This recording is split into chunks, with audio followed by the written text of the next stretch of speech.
বিসমিল্লাহির রহমানির রহিম। সম্মানিত দেশবাসী, আজ আওয়ামী সন্ত্রাসী জানোয়ার মন্ত্রীরা এমপিরা কিন্তু হুট করে বিভিন্ন দেশের বাইরে তাদের চুরি করা অর্থগুলা লুকাইতেছে। কেমন আজকে আজকে অবৈধ সরকারের খাদ্যমন্ত্রী, এক সময় আইনমন্ত্রী কামরুল ইসলাম আজকে ইটালি রোম শহরের ন্যাশনাল ব্যাংকের ওইখানে এসে কিভাবে অর্থগুলা লুকাবে, কিন্তু আহ, তার নিজস্ব এলাকার ব্যাংক, তো ওইগুলা কিভাবে সেটেল করবো সেই জন্য সে এখানে আসি কুকর্মগুলা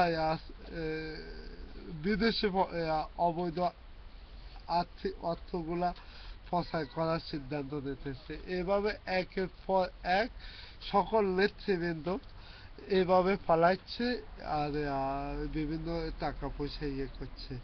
সম্মানিত দেশবাসী, আপনাদেরকে আমি আগেও বলেছিলাম তাদের কুকর্মের কথা বলা শুরু করা যাবে, কিন্তু দিনের পর দিন শেষ হয়ে যাবে, বছরের পর বছর শেষ হয়ে যাবে, কিন্তু তাদের কুকর্ম কথা কথা শেষ হবে না। সম্মানিত দেশবাসী, আপনারা এখন আরো আন্দোলনকে তীব্র আকারে আনার জন্য চেষ্টা করুন।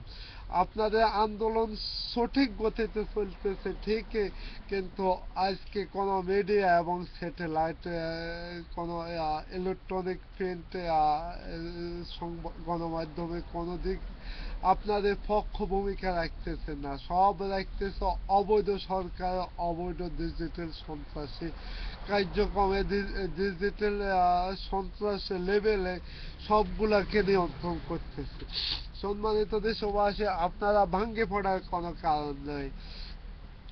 এখন প্রতি মিনিট যাচ্ছে কিন্তু তাদের দুশ্চিন্তা বাড়ছে, প্রতি ঘন্টা যাচ্ছে তাদের নোট বাড়ছে। সম্মানিত দেশবাসী, আপনারা এগিয়ে আসুন, এগিয়ে আসুন। আমরা আমাদের দেশে গণতন্ত্রকে অবশ্য উদ্ধার করব। আর কত এদেশে লাশ উপহার দেবে অবৈধ সরকার, অবৈধ জানোয়ারের গোষ্ঠী? আর কত রক্ত দেখবো এদেশ, বাংলার মাটিতে? বাংলার মাঠে এখন বাংলার মাটিতে আর কত কান্না দেখবো, কত মায়ের কান্না, কত ভাইয়ের কান্না, কত বাবার কান্না, সব কান্না কান্না দেখে আসতেছে বাংলার মানুষ। এখন আর এখন সবাই খেপে গেছে, এখন এখন ঝাঁপিয়ে পড়তে শিখেছে, এখন সবাই ঝাঁপিয়ে পড়েছে দেশ নেতা জনাব তারেক রহমানের নির্দেশে। দেশকে অবশ্যই অবশ্যই আমরা উদ্ধার করব। যেভাবে আজকে আন্দোলন করতেছে, দেশের সব কিছু লিলিয়ে দিয়ে দেশ নেত্রী বেগম খালেদা জিয়া, ঠিক সেদিন আন্দোলন করেছিল একইভাবে, একই নিয়মে। সেদিন বাংলার বীর নবাব সিরাজউদ্দৌলার জীবনের শেষ শেষ প্রান্তে দাঁড়িয়ে দেশ এবং জাতিকে নিয়ে ভাবছিল সেদিন নবাব সিরাজউদ্দৌলা। আজকে দেশ নেত্রী বেগম খালেদা জিয়া ঠিক সে জীবনের শেষ প্রান্তে দাঁড়িয়ে আমাদেরকে নিয়ে ভাবতেছে। আমরা তার হাতকে শক্তিশালী করে দেশ এবং জাতিকে অবশ্য উদ্ধার করব। আমরা সকল বাংলাদেশ জাতীয়তাবাদী নেতৃবৃন্দ অঙ্গীকারবদ্ধ, আমরা দেশ এবং জাতিকে উদ্ধার করব। এই প্রতিজ্ঞা আমরা এগিয়ে এগিয়ে যাচ্ছি। সন্ত্রাসের উপর আমরা ঝাঁপিয়ে পড়ব।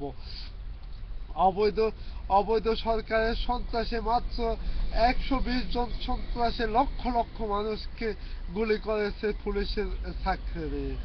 এখন তাদেরকে আমরা টার্গেট, জনগণের টার্গেট তারাই। সম্মানিত দেশবাসী, আপনারা দেশকে উদ্ধার করেন, জাতিকে উদ্ধার করেন, এই বলে আমি আজকের মতো বিদায় দিচ্ছি, কারণ বেশি কথা বললে ফেসবুকে মানুষ শুনতে পারে না। খোদা হাফেজ।